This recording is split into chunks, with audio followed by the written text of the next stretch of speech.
Assalamu alaikum al'ummar Nijar maza da mata, ina yi mana fatan alkhairi. Allah ya haɗa kan muri guda ya bamu zaman lafiya a cikin ƙasar mu ta Nijar. Wani ƙaramin ɗan siyasa wanda ya laifi aka kai shi gidan kaso tsawon shekara guda, wai yanzu mabiyan shi sun yi ikirarin cewa ya sauke alkur'ani mai girma a tsawon shekara guda da ya a gidan kaso. Har suka ce wai ina ma a kama shugaban ƙasa Cani, shi ma a kai shi wancan wurin sai ya sauke alkur'ani kamar yadda ɗan siyasan gayi.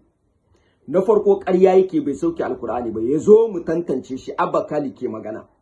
Ya zo mu tantance shi harufa zuwa harufa in ya sauke alkur'ani mai girma. Sauke alkur'ani ɓaɓatu ne ko muhulki ne.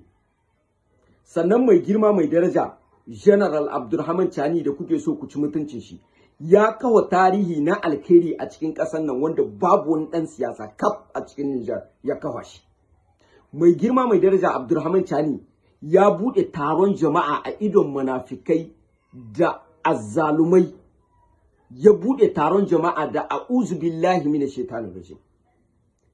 Chani ne kawo tarihin wannan a cikin Nijar, babu wani mahaluki har wanda suke ikirarin su sun san Qur'ani, ai su ne jikokin annaba, wallahi ba su isa su buɗe wannan taron da a'udhu billahi minash shaitanir rajim ba.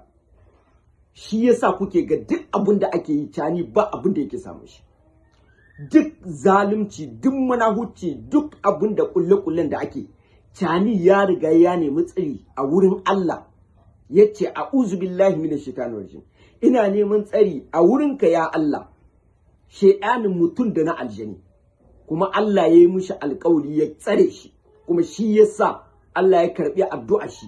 Duk abin da ake yana nan daram da kam, sai ya samo ma ƙasar mu cikakken inci na gaskiya.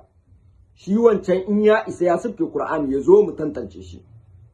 Ya zo mu tantance shi. Mu muka yi kolo, mu muka yi yawon karatu, mu muka sha wahalan karatu, mun san yadda karatu yake. Ya zo mu tantance shi.